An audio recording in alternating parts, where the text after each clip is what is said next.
Akakiiko akavunaanyizibwa ku by'okulonda kawabudde abasimbyewo ku bwa pulezidenti okugenda mu kkooti etaputa ensonga za ssemateeka naddala abo abali mu kwemulugunya olw'enteekateeka eyakoleddwa pulezidenti Yoweri Kaguta Museveni okufulumya abajaasi 350 ng'ate naye ali mu kunoonya kalulu ak'okuvuganya ku bwa pulezidenti bwa Uganda kye bagamba nti si kya bwenkanya gye bali era kimenya mateeka.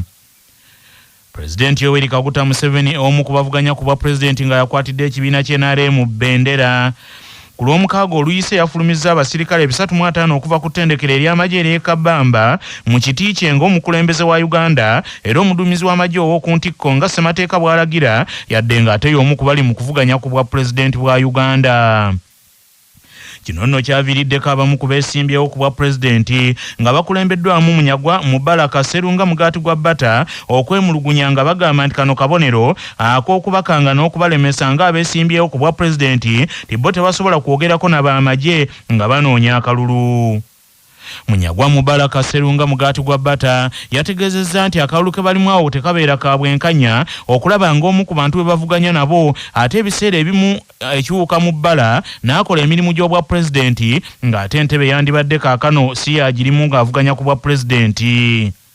Okunoonya akalulu ku bwa pulezidenti bwa Uganda kugenda mu maaso era ng'olwokano lulimu abantu 8 okuli Mwami Yoweri Kaguta Museveni Tibuhabula ayogerwako akwatidde NRM Bendera, General Girigoli Mugisha Muntu Oyero wa Alliance for National Transformation, Mubaraka Munyagwa Sserunga Mugaati gwa Bata wa Common Man's Party, Robert Kyagulanyi Ssentamu Bobi Wine wa National Unity Platform, Nathan Nandala Mafabi wa Forum for Democratic Change, Robert Kasibante, Franka Bulira nga bano bonna bayayaana era nga bano kwe kuli n'owa Conservative Party Mabirizi nga Eruton Mabirizi nga bonna bayayanira entebe ennene ey'obwa pulezidenti okugituulamu.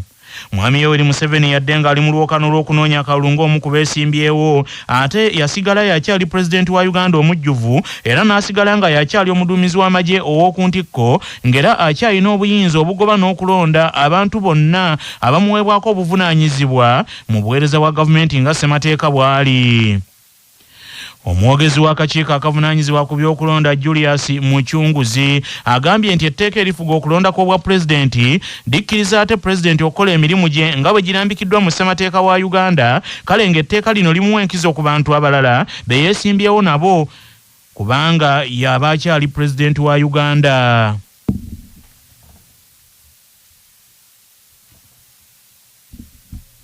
Julius Muchunguzi agambye nti akakiiko ak'ebyokulonda tekalinako kye kasobola kukola mu mbeera eno kubanga emikono gyako misibe era agambye nti bw'wabaawo munnansi yenna eyeemulugunya ku buyinza n'ebikolebwa pulezidenti ng'ate y'omu ku bali mu kalulu avuganya, munnansi oyo ali mu kwemulugunya okwo waddemba okugenda mu kkooti ne yeekubira enduulu.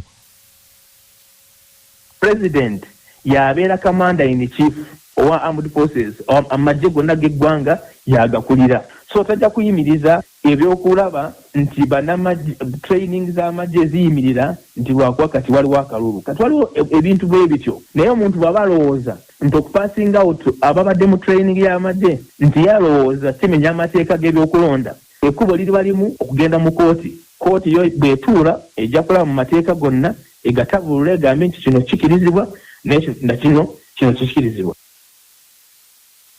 Munnamateeka era omubaka wa Paalamenti owa Mityana South Richard Lumukizito agambye nti obuzibu bwonna buli mu tteeka erifuga okulondebwa kwa pulezidenti lyagambye nti ye n'ababaka banne abalala abaakulemberwamu Commissioner wa Paalamenti Mathias Mpuuga Nsamba baali baagala eryo likyusibwe kyokka nti bannaabwe abamu bo ne babalemesa.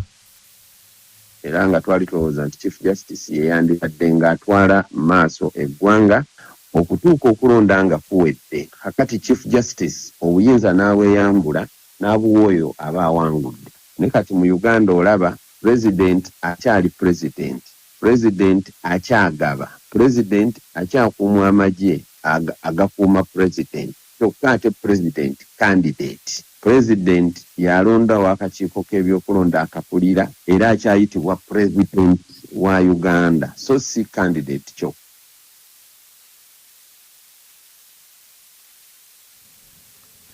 Munnamateeka Richard Lumu agambye nti etteeka lino liwa omukulembeze ali mu ntebe enkizo nnene nnyo ku balala. n'agamba nti lyerina okukyusibwa abamuvuganya nti bwe babanga lino terimaze kukyusibwa bajja kubanga abasiwa ensaano ku mazzi okumuwangula.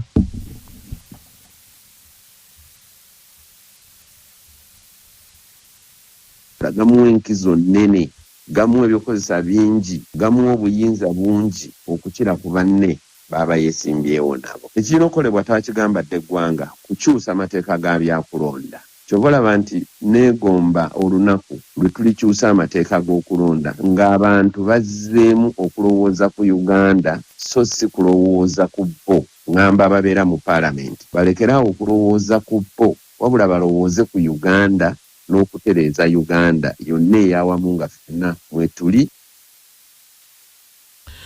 Olukiiko olutwala ebyokwerinda mu disitulikiti y'Emityana lulabudde abawagizi ab'ekibiina ekya National Unity Platform Emityana abeetegekera okukyaza omukulembeze w'ekibiina kino Robert Kyagulanyi Ssentamu Bobi Wine gy'agenda olwaleero okukubayo olukuŋŋaana obutakemebwa kugezaako kuva nti ku biragiro ebyabaweereddwa bwe baba nga baagala enteekateeka zaabwe ziggwe mirembe.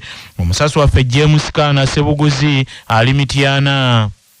Olunaku olwaleero Uganda eyingidde sabbiti ey'okubiri nga bavuganya ku bwa pulezidenti bawenja akalulu mu bannayuganda. Sabbiti ewedde omukulembeze w'ekibiina ki NUP era nga yakutte bendera y'ekibiina kino mu lwokaano luno yagimalako mu bitundu by'e Busoga ng'olwaleero lwateeseteese okuyingira ebbendobendo erya Buganda gy'azaalwa.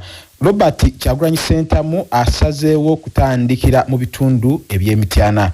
Mu kusooka bano olukuŋŋaana lwabwe babadde baagala okulukuba mu kisaawe ky'essaza Ssingo era nga balina enteekateeka y'okugulawo ofiisi y'ekibiina eneekwanaganya kakuyege mu Buganda. Ab'ebyokwerinda byonna ne babigaana. Okusinziira ku b'ebyokwerinda bano baabalagidde nti singa omukulembeze waabwe ayingira disitulikiti y'Emityana oluguudo olunene olwa kolansi wakuluviirako mu bitundu eby'Ezigoti ayolekere Kakindu gy'anaayimirira okubuuza ku balonzi ate oluvannyuma aveewo agende mu kisaawe ky'e Busuubizi okuliraana ettendekero ly'abasomesa erya Busuubizi kowa wanaakuba olukuŋŋaana lwe olunene. Ensonga abatwala ebyokwerinda mu disitulikiti y'Emityana ze baawadde ezaaganisiza NUP okuba olukuŋŋaana mu kisaawe eky'essaza nti kwe kuba nti ekisaawe kino kiri mu kitundu ekiri bize nnyo ekikolerwamu emirimu ng'ate kiriraanye ebifo eby'enkizo gamba nga ekkomera. Amyuka omubaka wa pulezidenti atuula Emityana Prose Mwanjuzi alabudde abali mu nteekateeka z'okukyaza presidential candidate wa NUP obutagezaako kumenya ku biragiro yadde ekimu ebyabaweereddwa bwe baba nga tebaagala embeera ebabijjire. Ono agambye nti ab'ebyokwerinda be bakulembera beetegefu okwaŋŋanga embeera yonna eneeva ku mulamwa. Ekifo kye baali basabye Saza Grounds whereby Saza Grounds eri wakati mu kibuga ate eri kumpi n'ebifo bye tuyita installation places nga eri kumpi ne prisons amasomero eri kumpi n'eddwaliro ate oteekewo olukuŋŋaano oba okosa abalala. Uganda kyensaba bannamityana mubeere bakkakkamu mugondere amateeka agaliwo. Abanajja nga bazze kulwanagana bazze n'obuvuyo bwabwe naffe tuli ready okubaŋŋanga.